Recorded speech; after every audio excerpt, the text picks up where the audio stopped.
James Harden had 24 points and 11 assists, and he's cut down on the turnovers. The Cavs have tied the series. Now Cade Cunningham and the Pistons are back home where they've won 5 straight. Tobias Harris' streak of 20-point games ended at 8 in Game 4, but he is scoring 21 a night this postseason. The series lead on the line on ESPN.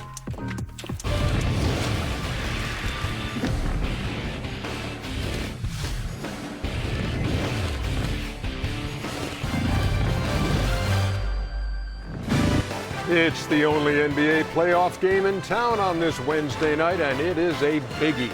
Game 5 in a 2-2 series. We welcome you to NBA Tip-Off presented by AT&T. Studio J here in Atlanta. It's the Inside the NBA crew, along with Shaq and Kenny and Chuck, Ernie Johnson. Thanks a lot for being with us tonight. Looking forward to this because this is a huge game in a 2-2 series. What? This guy's over there chewing on something. What are you doing, man? What are you doing?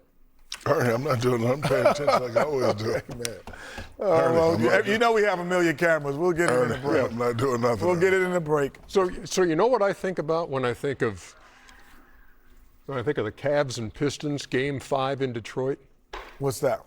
2007. Remember 2007? Oh, remember 25 straight points by LeBron James? That's 29 of their last 30. That's probably the best performance I've ever seen in person. Well, second first for me. Which one? I was on the court with Dream when he gave it to David Robinson.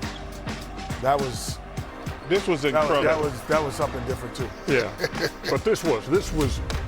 Because you were still playing at the time, but the three of us were sitting here, and when I saw you guys with your jaws on the floor, I knew we were watching something As a spectator, that was the best I've ever seen. And I was sitting here saying, feel free to take the ball out of his hand. They tried. You got to get, he shot the ball. He scored 29 straight points. No, but he was going, they were running, he was running away from the double team, shooting fadeaways. Kenny always says that this is the moment in the season where you make a name for yourself. He came in the chosen when he was playing great, but that performance right there kind of propelled him to his greatness. He was letting people know, hey, I'm here. I know there's Kobe and D Wade and all these guys, but my name is LeBron James, and this is what I could do. Yeah, he was like 22 years old. Yeah. And before that, he was still like offensively passive at times, and so. That was the first time where he just said, I think, and that I can remember, he was like, no, and as a pro, I'm going to take over the offensive load. I'm not going to let us lose tonight. That was beautiful to watch. And they won in double overtime. Yes. Yeah, it was a privilege to be there. And that was 19 years ago. That was then, and this is now. Well, he's got to be retired by now. Far from it. Who knows? The difference in Game 4 in Cleveland was a span of 5 minutes and 46 seconds to start the second half. The Cavs went on a 22-0 run, 15 of those by Donovan Mitchell. Cleveland remained perfect at home, 6-0, but they're 0-5 on the road, while the Pistons have won the last 5 in their gym. Here's what they're saying heading into Game 5.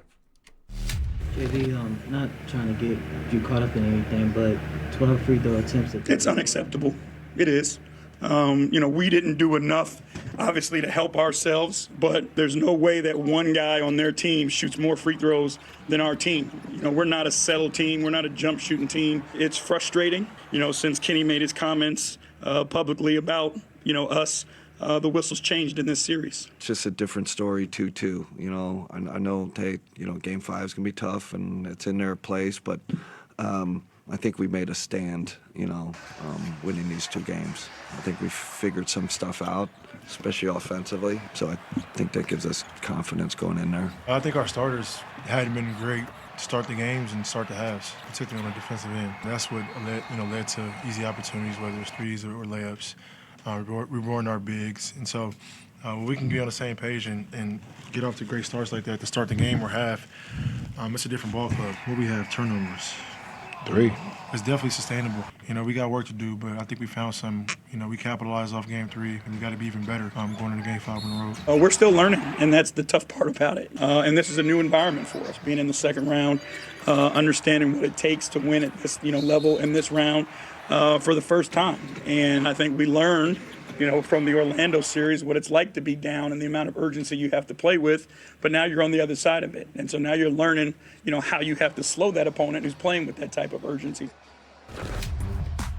Modelo, fight for victory. When you go back to the waning seconds of the first half, it was a 24-0 run, 22-0 to start the second half.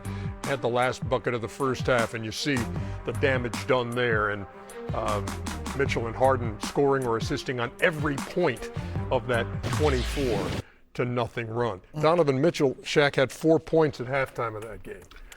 And then, look out.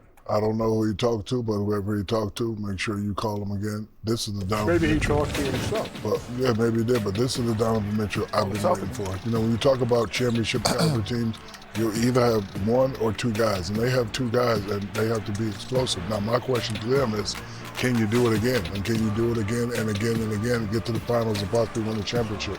They've been a little bit too up and down for me, but hey, 39 or 43 in the second half, the 43 points, that's what I'm talking about, Donovan Mitchell. Now, you want to propel your team to the next level, can you do it again? I need a big night from both of them if they want to move on. Yeah, so he matches the NBA record for points. Sleepy! With Sleepy Floyd, 39. Pass the ball, Sleepy. And Chuck, pass the ball yourself. You had 38. Damn. Well, they made me mad. Yeah, exactly. I know about They that. made me mad. They wouldn't double me, and they made a commercial about me getting dunked on by Chris Webber. I'd teach him.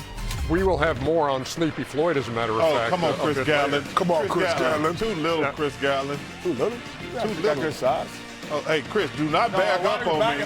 No. Thank you, Kenny. Do not be backing up. Stop it. Chris Webber. Oh, Chris. Come on, Chris. You Too shouldn't have quick. made that commercial. should've been- Oh, little Byron Houston. That's little barking. That was little barking. Come on, man. Dang, you shooting people like that? Hey, You shooting people in the stands? can't do that. You shooting people in the stands. That was a time when you could swing around. When you could do that. Do stuff like that. Yeah. Ernie, you know what's fascinating about this series? Tell me what's fascinating. Sometimes. But Hey, Tim, do me a favor. Just sit at home and watch. Shut the hell up. it's all right, Tim. I appreciate Tim it. Ziegler. This is a fascinating series because you have no idea who's going to show up. Like, if you look at Detroit, it's been Cade and Tobias. Then Paul Reed came in and gave him something. LeVert gave him something, but the rest of the guys haven't showed up. The Cavs, Donovan finally had a superstar game. James has been inconsistent. The big guy's been inconsistent. Like, you have no idea. That's got to be frustrating as a coach, not to know exactly what's going to happen going into a game. Like, I assumed that Donovan and James were going to play great. I assumed that. But if they take care of the ball, they can get a good shot every time. I think they need to get in their offense sooner. I think the same thing with Detroit. Both of these teams be milking the shot clock like they ain't got nothing to do tomorrow, which it drives me crazy. Get into your offense way sooner, because this is just a heck of a shot, but it's still 5 seconds to go, and that's a hero shot. But I love to see him get in there. Duren has been so disappointing. I love that kid, but he's been so disappointed in the playoffs in general. Tobias Harris has been great, and Cade's been great. Who's going to show up for Detroit is the question. Who's going to show up for Cleveland? And they had 3 guys questionable on the injury report, the Pistons. Duncan Robinson questionable. His low back is bothering him. Karis LeVert, who had the 24 off the bench the other day, also questionable as we approach game time. Well, that's not even a good question. No. Yeah, but You got to play, man. You got to get shot. You either got to get that DMSO, that stuff they put on horses. They don't use that stuff no more. it's called illegal. It's not illegal. It's illegal. I just had some. I'm doing. You ain't playing nowhere. You ain't playing anywhere. That's stuff. Hey, listen. That's called. I could barely walk sometime. When that doctor stuck that DMSO in there, I was out there like a spring chicken. No, that blue pill is like a something else. thoroughbred. Yeah, like a thoroughbred. Yeah, you were using blue pills. What's jumped out at you about this series? The overall, the expectation that Donovan could do what he did the other day is, I think, unrealistic. Why? He's a superstar. Because only one person in the history of the game has done it, and he now only the second. It's not like it's a normal occurrence to get 39 and a half. Okay, but Getting 40 isn't, No, but getting 40 in the playoffs is very difficult. Oh, stop. It's been done before. Come Well, on. Very difficult. To piggyback on Kenny's point, he don't have to get 30 and a half. That's different. But Donovan should be getting 25 a night. Oh, there you go. At least 25. If he puts the pressure on it, but everything for He Cleveland. should never have a 4-point half. But the Kenny, pressure for Cleveland is all turning the basketball over. But Kenny, you saying when they don't turn it over, Shaq, they're fine. Okay, but you're saying he should average 25. That's easy for Don. I want him to dominate. Don't give me what you give me in the regular season.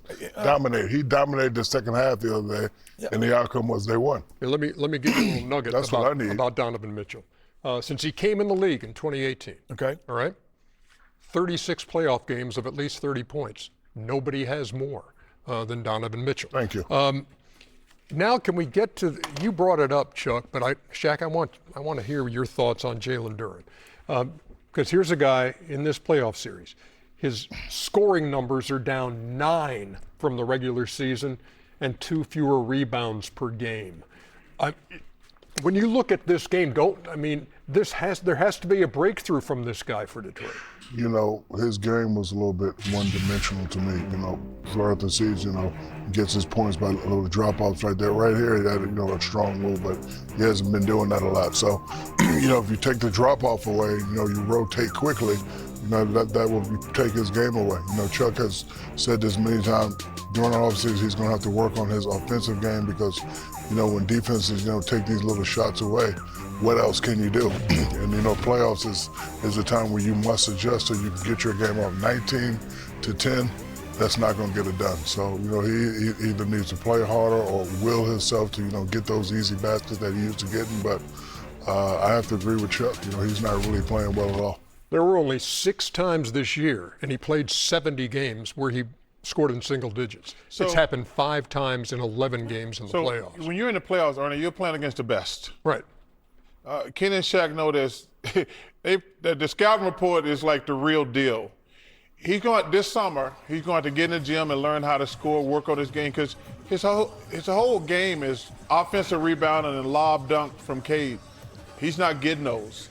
So that's really hurting him. But his rebounding, he should never have 2 rebounds, ever. I mean, that's 2 more than a dead person. Come on, man. You can't ever have 2 rebounds. But he's a young kid.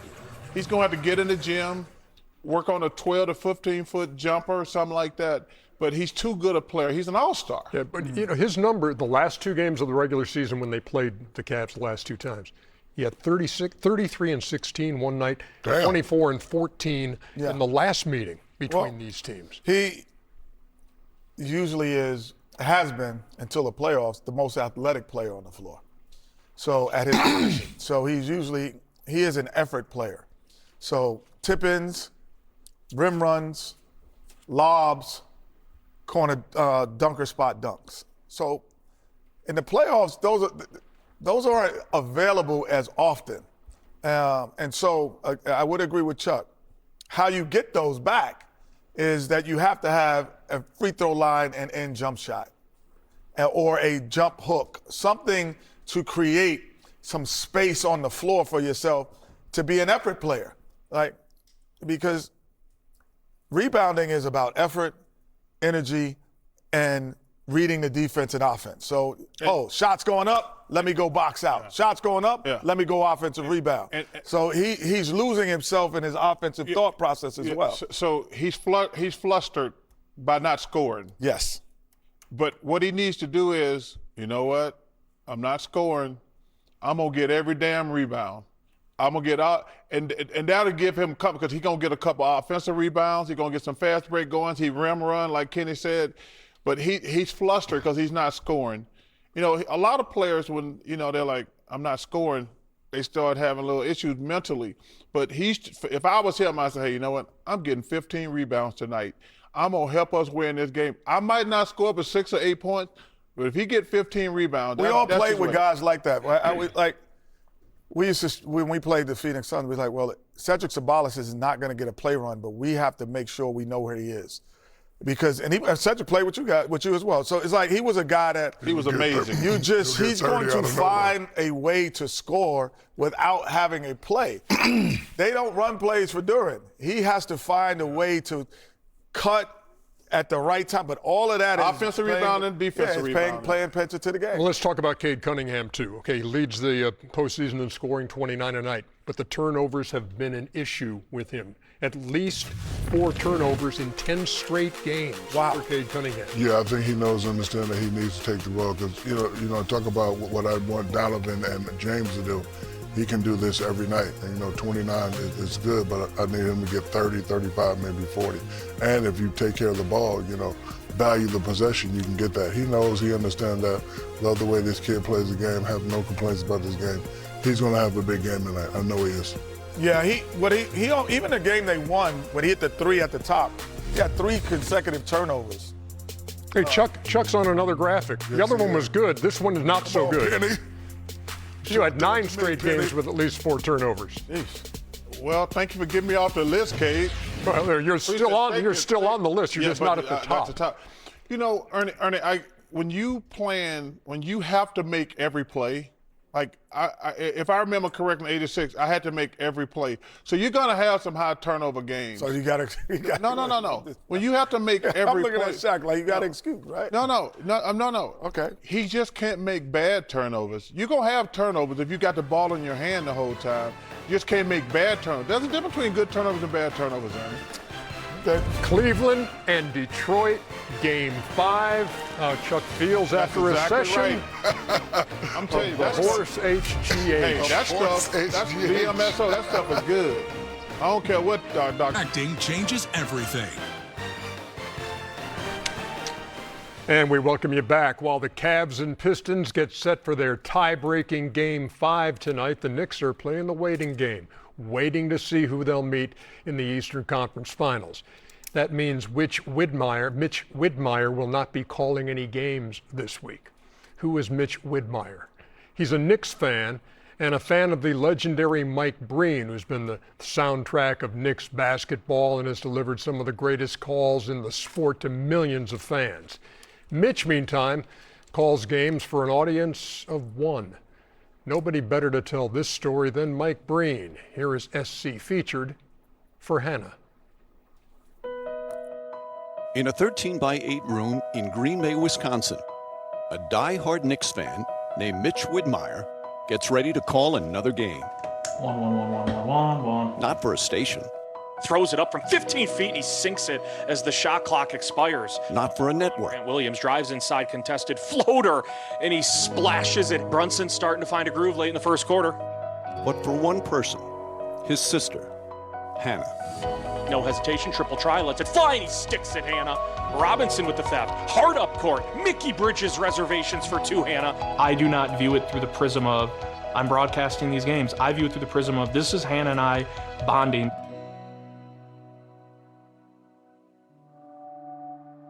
Growing up in Dubuque, Iowa, Mitch gravitated to an unlikely NBA team. My uncle lived in Queens. When I was 5, he started sending me boxes of apparel every few months, and it was always Knicks. Knicks hats, shirts, sweatshirts, pants, jerseys. So at age 5, I'm a New York Knicks fan. The middle child between an older sister, Haley, and a younger one, Hannah. The 3 siblings, they were tight. Hannah was the one who would always go to bat for friends. It sounds weird because I was her older brother, but I always would think, I wish I had her backbone. This bond would be tested. On December 31st, 2017, just after 11 in the morning, the phone rang.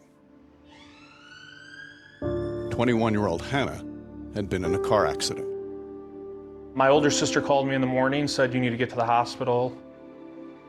They don't know if Hannah's gonna make it. She was in a car accident. I'll never forget,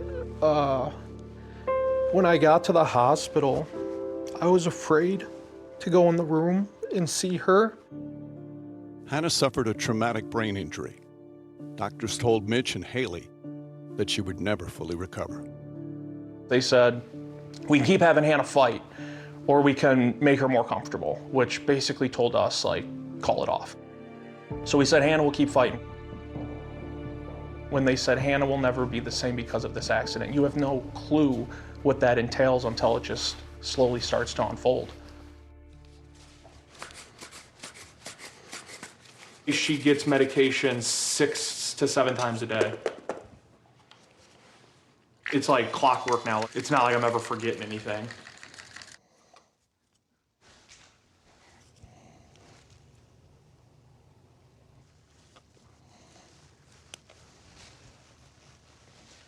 After 16 months of rehab for Hannah, 25-year-old Mitch made a decision. He walked away from his job as a content creator for FanDuel Sports and relocated to Green Bay, where he could be with his sister. Medical decisions were still being made, and she can't make them for herself. I had dreams, goals that I wanted to accomplish, but siblings, family takes priority. Banana bread. Hey. Hi. I need to get your shades on, okay? I told Haley, you're married, you have 3 kids. I'm single, I just graduated college. I'll stay with Hannah, you come visit when you want. In February of 2024, more devastating news. Older sister Haley was diagnosed with stage 4 stomach cancer. 6 months later, Haley was gone. Haley was the rock. If I ever needed to vent, if I was ever just having a bad day, needed to talk to someone outside of my friends, it was always Haley first. They would talk every day for an hour or so. Just talk about life, talk about Hannah, talk about the kids, and Mitch lost his person.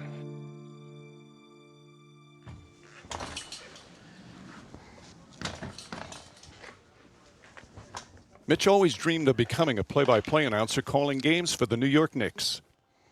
In October of 2025, he began living out that dream in a room far from Madison Square Garden, with Hannah by his side. I realized in the last 3.5 years, when Hannah and I are watching games in the living room, she's watching me more than the TV, following me as I'm pacing and yelling and screaming and getting all upset or celebrating. And so I was like, I wonder if we sit back in my office, I turn a Knicks game on, if I start announcing, and literally the season opener, it was Hannah looking at me, smiling, laughing. Out to Clarkson, he's on a heater, flips a flush. Only in Vegas, Hannah, come on. Landry Shamet wants to join the three-point festivities, and it's target practice, Hannah. Crossover dribble, a fadeaway, he wants to be the hero, and he puts on the cape, Hannah. When the game ends, he posts the clips online, and slowly, what began as something so very private became something the world couldn't stop watching. Karl Anthony Towns from the left wing. You bet on a triple try for the big bodega, Hannah. Working on Eason, dribbling left into the paint. Reverse lay, we're tied. Come on, Hannah. It gives him happiness and joy, and she enjoys it too. You can tell just by the look in her eyes. If the Knicks lose tonight and we're dressed as bears for Halloween, I'm not going to be too thrilled. How about you? When she's smiling and laughing, I know that's her way of getting joy, having fun, excitement. I do it for my sister. I do it for Hannah.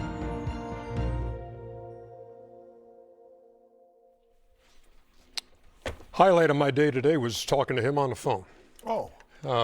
Mike Breen was kind enough to share his contact information. I talked to Mitch on the phone just to tell him. You can sympathize. Incredibly inspiring. Yeah. I mean, and we share that because I know when we still had Michael and we were doing all the stuff, feeding tube and everything else, and to see him do that, and to see him at this point just to give up his career really for right now, because he said, hey, that's my little sister. But what inspires me about him, he says, you know what, I'm gonna handle this. Then his other sister passed away. Like, man, the human spirit, the human spirit is one of the greatest things in the world. Like, you think you having a bad day, and then you see something like this, you're like, nah, man, I'm never having a bad day. But man, you just got, you pull for him. And I'm not even gonna lie, I might have to root for the Knicks to win the championship. I ain't gonna even lie. I would love to see the Knicks after seeing that. As much as I hate Kenny and New Yorkers, I really hope the Knicks win the championship. That was inspiring. Yeah, it was a very touching story. Kudos to him. I have sisters. One of my sisters passed away from cancer. It's a very tough thing, but kudos, brother. I commend you. And I will say this, Ernie. Like, you have introduced us to what that looks like, and that's the architect of selflessness. When you truly give yourself to someone else, And you've done that, and that's inspiring to see it. It was just like really watching a younger version of you, of what he was doing when you were doing it with Michael. Mitch is a special guy. Yeah, he is special. And he calls a hell of a game, too. Yeah. Back with more on NBA Tip-Off presented by AT&T after this timeout. Yeah, you're right, Justin. NBA family. We learned of the death in Los Angeles of Grizzlies forward Brandon Clark. He spent all 7 of his NBA seasons in Memphis and was just 29. NBC Los Angeles is reporting that authorities are investigating Clark's death as a possible drug overdose. And the family of Jason Collins announced that a form of brain cancer has claimed the life of the 13-year NBA vet at the age of 47. It was 13 years ago that Jason made headlines when in a Sports Illustrated article he came out as the first openly gay player in the NBA. He said at that time, "I'm learning to embrace the puzzle that is me. I don't let my race define me any more than I want my sexual orientation to. I don't want to be labeled, and I can't let someone else's label define me." Go back to that 13 years ago, and that was a courageous move. Courageous, and just when he came out, man, I thought it was amazing to put himself under the microscope and the scrutiny and the hatred and the vitriol that he was gonna happen. But man, I hate the way this story ended, because he was a shining example. Do you, man?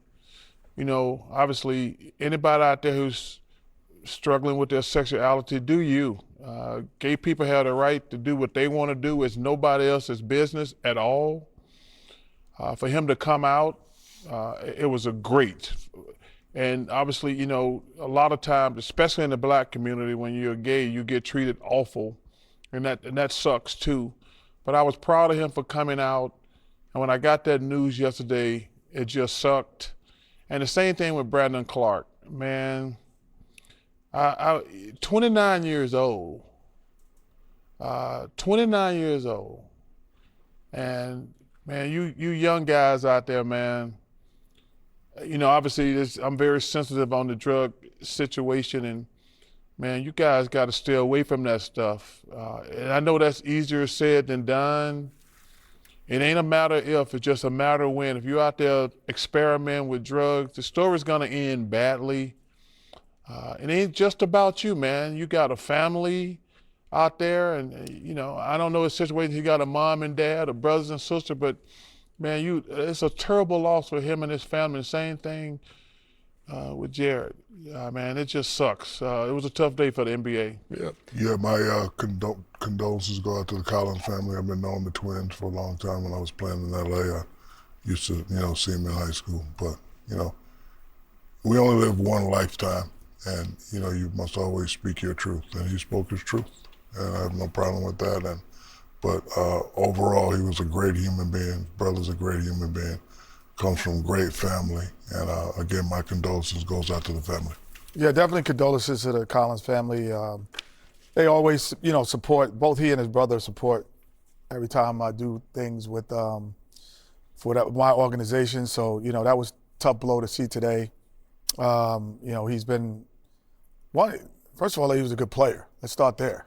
He and his brother, when they were at Stanford, they kind of redefined what, and I think what the Lopez brothers kind of did is basically from what they did in college, rather. And so, they were just one really good basketball player. His brother is now, he was just an unbelievable, like the guy said, soul and understanding what that moment was. And you say 13 years ago, say, well, what's the big deal if somebody said that they're, openly gay? What's the big deal? Well, 13 years ago was a big deal. Mm-hmm. And the reason why it doesn't feel as big now at times is because of people like him. And so, kudos to him. Yeah, but Kenny, in fairness now, if another guy did it, it would still be a big deal because we live in a homophobic society. And that's unfortunate. That's why, first of all, anybody who think we ain't got a bunch of gay players in all sports, they're just stupid. But there is such animosity toward the gay community. And that's what's really unfortunate. But anybody think him, and I know a couple other soccer players that came out, if you think there are not more gay players in the NFL, Major League Baseball, and the NBA, you're just stupid. I didn't know Jason very well, but on the occasions where I would see him at certain events, guy was just nice. He was just a gentleman. Yes. And a guy firm in his beliefs, and a guy who really, through his words and through his actions, has told us all, you don't have to live in the shadows. No, you do not. And he said, your life is so much better when you just show up as your true self. To the families of Brandon Clark and Jason Collins, prayers from the heart for peace and comfort at this difficult time.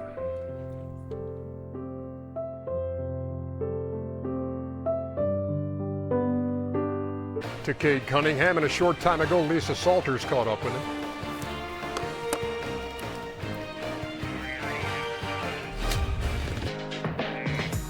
Actually, we'll hear from Lisa and Tobias in just a bit. Sleepy! Yeah, how about Sleepy? With those 51 points, 39 of those, we talked about the Donovan Mitchell explosion. Pass the ball, Sleepy. Tied with Donovan Mitchell for the most. He was a great in a half. He was a great guy. He was a great guy. Now, for more on that game, 39 years ago, here's our resident NBA historian, Scoop D'Agostino. He's a great dude. What up, Sleep? Mr. and Mrs. North and South America and all the ships at sea, let's go to press.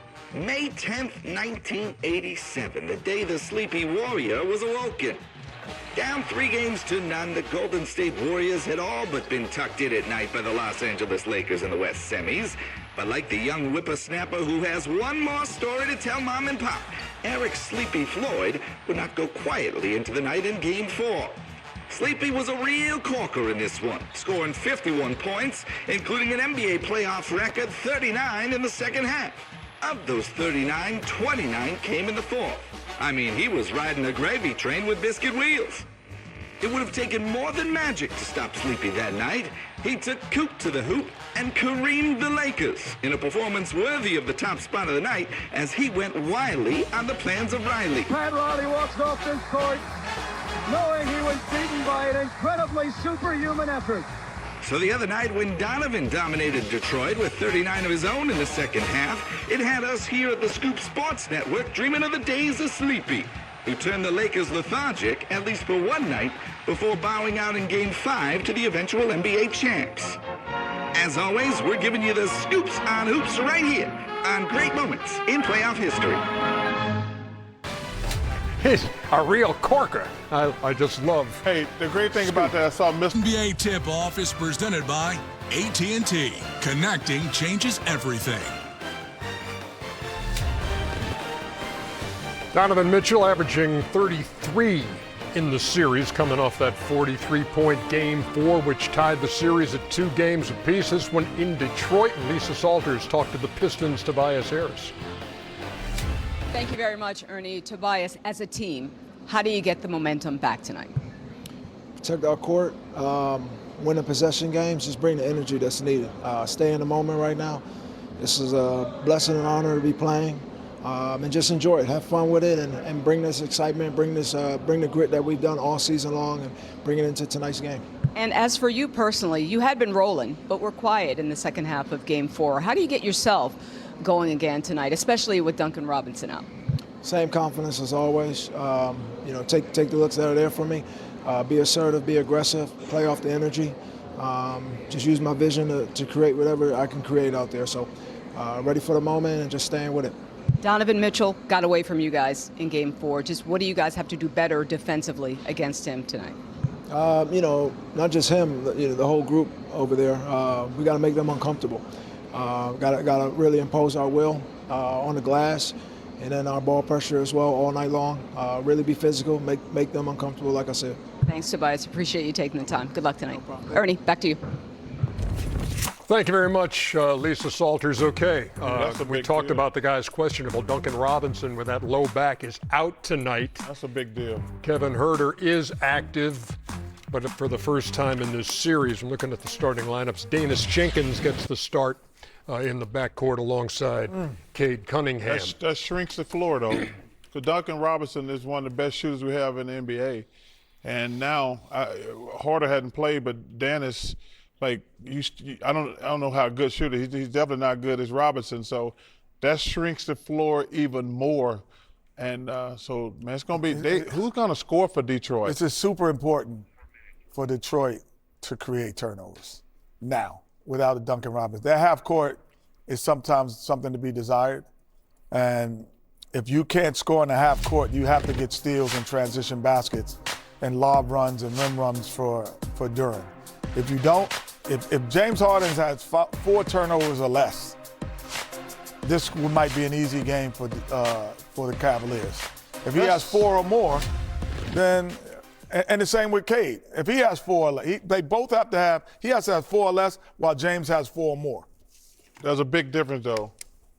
Cade has the ball 90% of the time. James can actually get a ball up to Donovan, so he has an advantage in that aspect of it. That's one of the problems with the Pistons. I think Cade has the ball too much. He has to make every play. That's why his turnovers are high. And I think for Cleveland being 0-5 on the road, they should be coming to this game in that huddle right now saying, hey, we need this game. We need to start establishing ourselves on the road, especially if you're talking about winning a championship. Got to learn to win on the road. How do you explain a team that's pretty good on the road in the regular season still seeking that first win in this postseason? Well, the great Phil Jackson, great Pat Riley would say lack of focus. You know, we have championship aspirations. We put you two together to win championships. We got to win road games. You got to be more focused. And when you turn the ball over, especially in certain situations, that's just a lack of focus. Yeah, there's no 500 teams that's gonna win an NBA championship. That's crazy, though. 6-0 and 05, yes. No, not just the numbers. They averaging 20 points less. Yeah.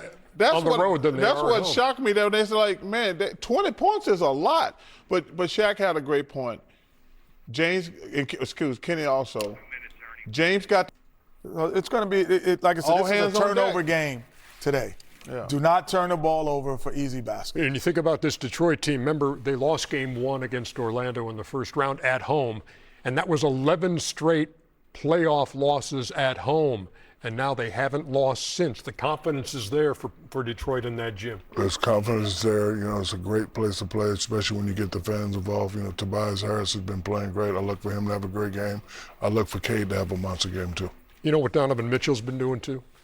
Back to him, because he's the central figure for Cleveland. Getting to the free throw line. Mm-hmm. And you heard earlier, J.B. Bickerstaff talking about the disparity in game 4. I mean, Mitchell made more free throws than Detroit took in that game. Well, Donovan Mitchell is a 3-level scorer, threes, mid-range, and to the rim. But when he's at his best, he gets to the rim because he can overpower guards. So getting to the rim puts a lot of pressure on. But when you step back threes at times when he's missing, he's not putting pressure on the defense even though he's scoring. So driving Mitchell is tough to guard. My twin towers coming through for me tonight, Mobley and Allen. They're going to dominate. It is game 5 in a 2-2 series. The series swings for 1. Is Charles Barkley wearing the Goldfinger James Bond suit? Hey, Al, I don't know. Listen, Al. What do you mean? Don't worry about. Oh, Sean Connery. Okay, listen, I don't wear it as good as Sean Connery, but you happy now that you saw am. Connery? First you were about to talk about his mama. I wasn't going to say that. And then now you happy that thank you, sir. No, it's not that suit. When I looked at that, that would be the last ever do it. On the road tonight, trying to take the lead in this series. Look, Shaq, Cleveland has scored 4 more points. These guys are both shooting 47%. They both have 61 turnovers. What's the difference tonight? Tonight, can they recreate what they did the other night? Can those two guys be special? Donovan Mitchell especially. 30 is not good enough for me. I want 35, 36. And James Harden, can we see the old James Harden when he used to play for Houston? Step back threes, 0-5 on the road. You need a road win. But the dynamic duo has to be special tonight. Not regular, you got to be special. I'm expecting the Twin Towers got to win me a game somewhere along the way. The guards have got them a couple wins. My big guys got to give me a win. And if you say that, Donovan could be special, if you're Detroit, you're like, we could have a special night from our guy. You know, he's an MVP candidate, and now he has a Robin to his Batman with Tobias. We're home, coming out with the Duren. And Duren is due. No. That's what they say. Duren is question due. about that. He's due. We'll Tonight's his night.